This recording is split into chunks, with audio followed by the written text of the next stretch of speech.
the Wraith Pact would be pretty decent on Cuckoo this game, right? Sure, the lifesteal won't have as much of an effect because of the Ancient Apparition, but just reducing a lot of the damage. So annoying whenever you got a Tango running. In terms of that mid lane that you were talking about before, it really does feel like Topson's going to have a fine enough time in this lane. You mentioned that if he gets low on the back of some Aether Remnants, scratch that, he's actually getting a few right clicks in the face. Nice dodge, Makoto with the dissimulate. He's got the right click range. All the new heroes can hit from afar, and you see that is exactly the case here. Makoto top lane, Whitemon.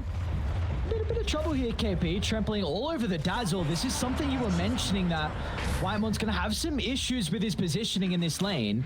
So it's going to be cancelled off instantly. KP needs one more right click, and again, one of the new heroes being able to right click from afar. I wonder if they actually... Sounds weird, but Anna at the time, and he didn't choose to put it into the Savage Bottom Maw, lane, which would Cuckoo. have saved. He's in a bit of trouble as well. They're going to try and chase him down in the tree line. Zephyr will finally re-enter the lane, but great Delta split. They'll avoid the jump in from Zephyr, and the toss, it'll only set the Conqueror packing. Or they're even considering about keeping the Dazzle down, but he's not going to look to join them, so it's just going to be the two members on T1 at the moment. Savage, time dilation once again, and he just gets the time walk away, but now Q, he's going to enter the party. He'll have the Ancient Apparition as a little bit of an unfair advantage. It was a 2-on-2. It was nice. A bit more brawling oriented, considering that you're playing it with a Veno, you're playing with a Lone Druid, very early timings. Thing with a Marcy. They're gonna dive Topson, and Makoto, and he commits with the double ultimate. Makoto's now stuck under the T1 tower. A Remnant will provide a little bit of distance away, a couple more right clicks, and now with a poison touch, but Savage, what a rotation! The Chrono clipping 3, they've got Q nearby as well. Talon, they're on the ball in the second game. Even KP says, screw it, I'll come join the mid-team fight as well as Talon. 6-0 start. On with everyone for this. They actually end up cancelling the TP. Who was that on? Broker. Is that on Topson? So Topson's not going to be here. And now they can just chase down Zephyr. Another kill for Talon. T1 tower claim mid.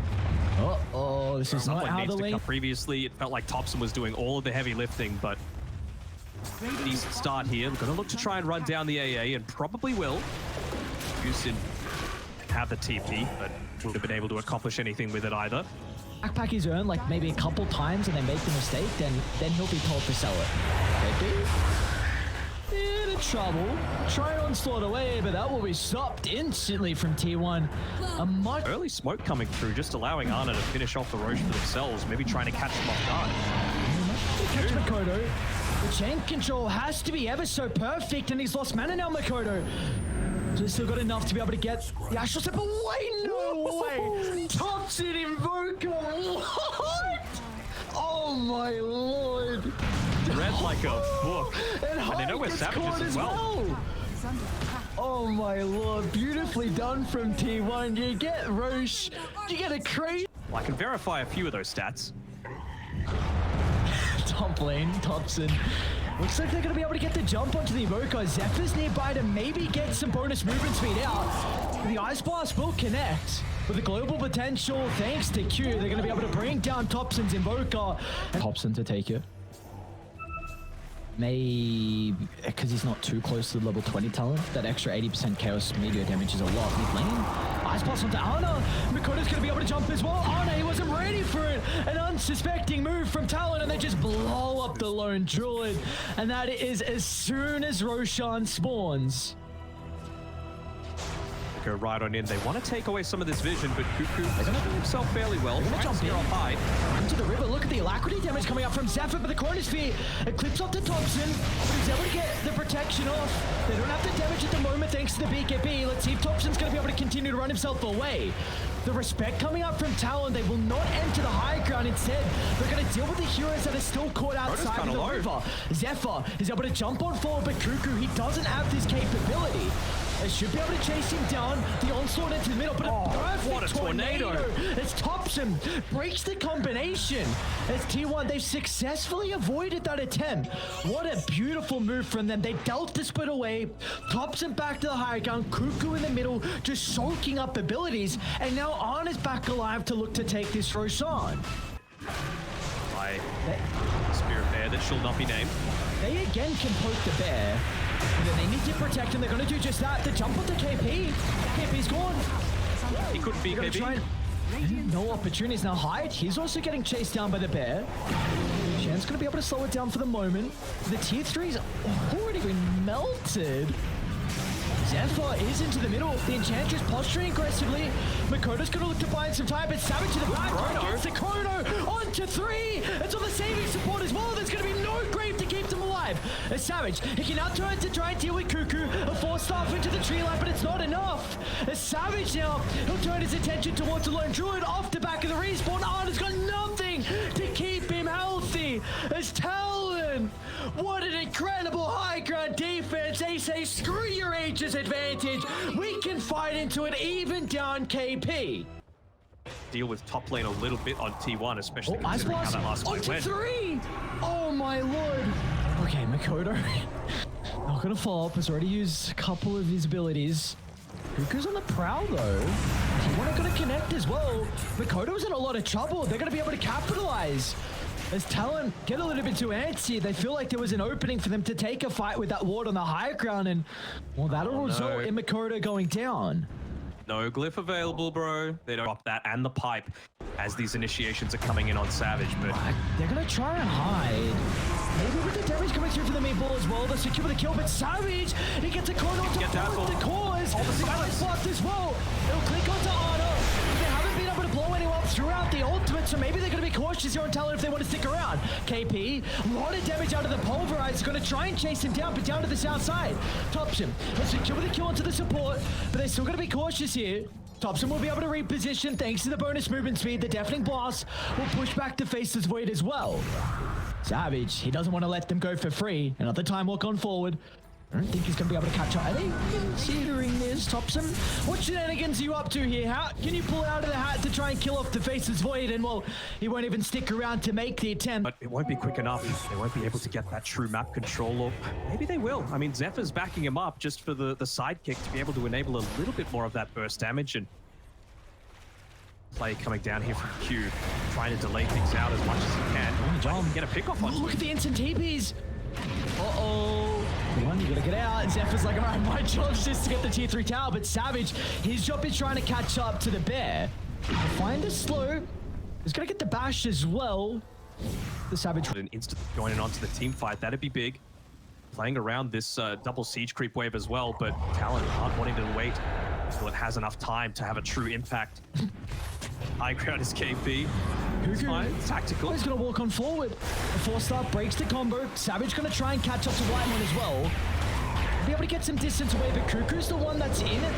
Some trouble here is Cuckoo. He'll go down. Meanwhile, the Chronosphere to the north, though. Savage. He found 2 heroes, but he didn't catch out Thompson. The Invoker starting to get the combinations going. Meanwhile, the middle defines are Honor. Waits the bash onto 23 Savage, and now T1. They need to get more. They committed heavily off the back of these buybacks. They should be able to catch up to Q. Duking down to the south, but the buyback coming out for the Faceless Void. T1 need to respect the capability of Savage rejoining them. KP. Got the BKB again, and the Chrono again. He used the refresher previously, giving over to Thompson. Getting that buyback just to be able to get back into this and be able to quickly close in enough. KP has the BKB to be able to play around with. Is he going to be quick enough, though? They'll hear the charge coming through. The Ice Blast is charging as well. KP to disrupt. He's got it. The Ages as well. He snagged up the Ages and Immortal. Now Makoto's going to jump into the middle. They need to keep Thompson alive. They got everything. BKB gets some distance. The Invoker should be able to step up to the high ground thanks to the Ghost Walk, and he's okay. Can they set themselves up for round 2 though on T1? The Bear, priority number 1. They'll drag it back with the Remnant. The damage is stacking up for high, but it's not enough to get the summon. And in fact, Arna's going to look to TP out the Bear, but the use of the Pulverize, it'll keep it locked into the middle of the team fight. Down goes Arna's Bear. They'll get rid of Zephyr as well. No Bear for 95 seconds. They know this as well. They're just going to be able to move on forward, not anywhere close to being able to pick up a refresher. Got all this net worth on the low Druid, but it is useless. He's basically playing on 5,000 net worth right now. Savage even getting the nice little Arcane rune. He's going to be harassing even more with the time dilation, or even just the push aspect. What a big fight. They got everything from that Roche as well. Refresher picked up by KP, I believe. Gave the cheese over to Savage. Aegis, of course, we saw a big impact in that team fight. Got the sacrifice as well. Hobson has to go absolutely crazy if they're going to be able to hold the base here. And that is difficult now because you're going into a Lotus Orb onto KP. Who can protect himself if he wants to charge in. Thompson, that's an aggressive blink. He's forced to pop a BKB as well. Thompson's in trouble. Ice Blast into the middle. The Grave's not going to do Silence anything. again. Silence of the Northern Side. They get on top of the Dazzle. Thompson's down without a buyback. And Talon, I think they've done it. Onto Cuckoo next. No space as Talon. They'll take over Tier 1 territory. Your base is now mine. Oh, yes, it is. Not even bothering to go for the rack. Straight Tier 4, says Savage. Might be, yeah, time walks back. It's the PTSD coming from previous qualifiers all the way back at TI9. He got all the way to Game 5 to be able to go to TI. He doesn't want to give it up again in a similar sort of fashion. Going for the safer play, but with no buybacks being expended, they're just going to want to go on forward. It's going to be all up to Zephyr and Ana to be able to defend this, bringing it to a Game 3, but Ana's going to be able to do it. Jump in, Hail Mary attempt. Bye-bye Zephyr, he's got a buyback, but Savage, Another chrono. It's another round of the chrono, and this time, it's onto the real hero, onto Ana at the front of the fountain. Now they'll go for Zephyr as well, and why not fountain dive against some players who are well known for it? Talon, what an incredible series. They are yet to drop a map in the TI qualifiers. They will book their ticket in the grand finals. Big smiles coming all around, and very well worth it, right?